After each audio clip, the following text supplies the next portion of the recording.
श्री श्रीजी श्री घनश्याम शरण देवाचार्य जी। परिचय।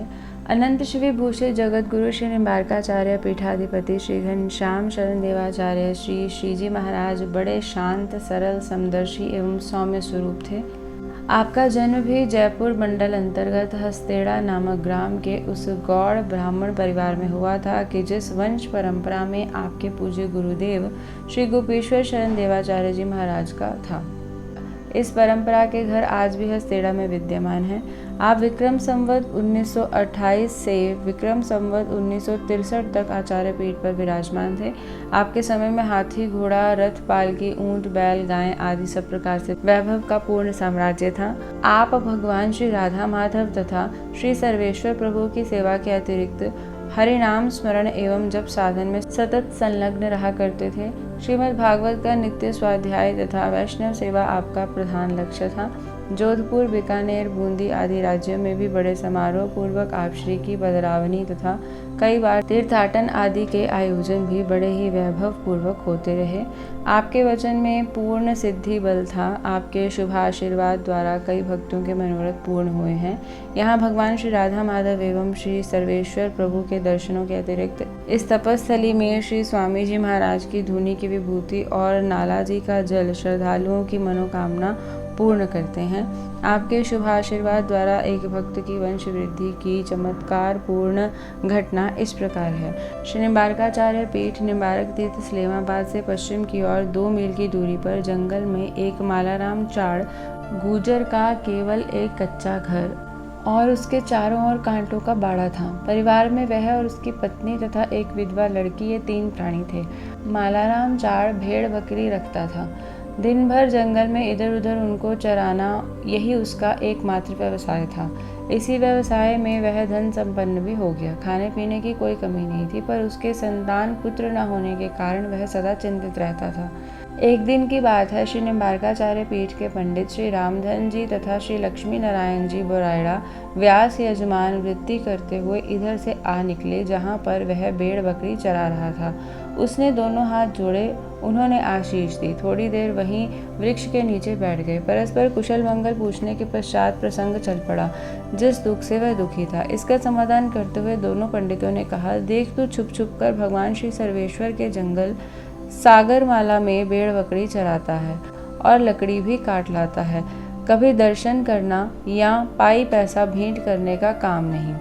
किसी ने सच ही कहा है, रोपे पेड़ बम्बूल का आम कहाँ ते खाए, वही हालत तुम्हारी है। इस पर उसने कहा, बात ठीक ही है, अब आगे ऐसा नहीं होगा, किंतु मेरी चिंता निवृत्ति का कोई उपाय यही है, आचार्य श्री की पधरावनी कराकर उनका चरण पूजन कर शुभ आशीर्वाद प्राप्त कर भगवान श्री सर्वेश्वर की कृपा से सब मनोरथ पूर्ण होंगे। विश्वास दिलाते हुए पंडितों ने कहा, आप लोग भी क्या कह रहे हो? ऐसे मेरे भाग्य कहाँ जो कि मेरे घर महाराज श्री का पधारना हो, जबकि बड़े बड़े राजा महाराजा भी इस सुअवसर के लिए ललायित रहते हैं। दोनों पंडित बोले, तो इसकी चिंता मत कर। यदि हृदय में श्रद्धा प्रेम भावना हो तो सब कुछ हो सकता है। भगवान शबरी और विदुर के यहाँ भी तो पधारे थे। तेरी भावना हो तो हम महाराज श्री से प्रार्थना करें। मैं हृदय से चाहता हूँ ऐसी कृपा हो तो कहना ही क्या, हम तेरी ओर से प्रार्थना करेंगे। ऐसा कहकर दोनों पंडित आ गए। दूसरे दिन जब मंदिर में दर्शन कर महाराज श्री को पंचांग श्रवण कराने हेतु सेवा में पहुंचे तो श्री चरणों की प्रसन्न मुद्रा देख निवेदन किया कि सरकार, आपकी बस्ती ही का एक गुजर मालाराम है, वह पदरावनी कर चरण पूजन करना चाहता है, उसकी भावना है। फिर भगवान विशेष कोई दूर या असुविधा की बात नहीं है। नित्य प्रति सरकार का जिधर घूमने जाना होता है, बस वहीं उस सेवक का घर है, सो उधर लौटते समय 10-15 मिनट के लिए कृपा हो जाए। स्वीकृति हो गई।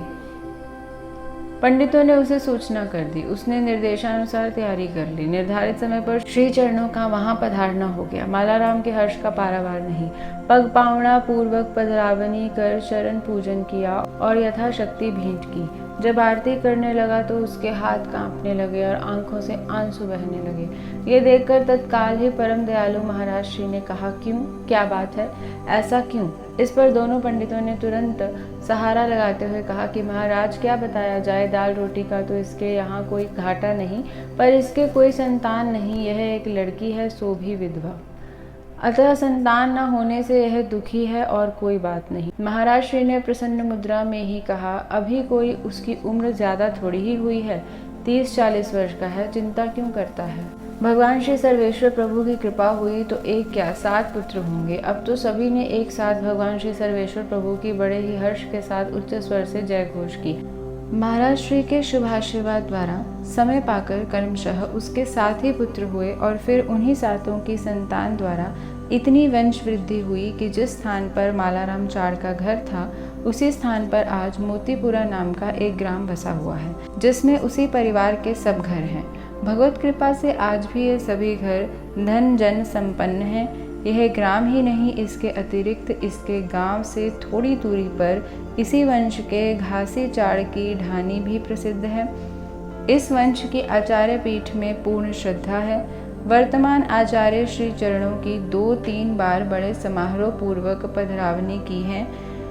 सहस्त्रों रुपए खर्च कर बावन्नी आदि बड़े बड़े कार्य संपन्न किए हैं। 3 धाम की यात्रा आचार्य श्री के साथ तथा कुंभ आदि पर्वों पर भी जाते रहे हैं। मालाराम चाड़ के 7 पुत्र हुए और एक विधवा लड़की थी। उसी क्रमानुसार उसके वंश में फिर जिस किसी के 2, 4, 5 संतान हुई उसकी तो कोई बात नहीं, पर किसी के 7 लड़के हो गए हों तब तो उनके वही एक बहन हुई और वह विधवा भी हुई। यह परंपरागत इतिवृत्त हमको अधिकारी श्री नरहरिदास जी ने सुनाया और साथ ये भी कहा कि आज भी घासी चाड़ के 7 लड़के हैं तो उसकी वही एक लड़की विधवा भी है। उस समय की बात का अब भी यह प्रत्यक्ष चमत्कार है। इसके अतिरिक्त एक बार ऋण के राठी परिवार ने भी आप श्री की पधरावनी कराई और 10,000 कलदार चांदी के रुपयों की चबूतरी बनवाकर उस पर आप श्री को विराजमान करके चरण पूजन कर वह धनराशि भेंट की।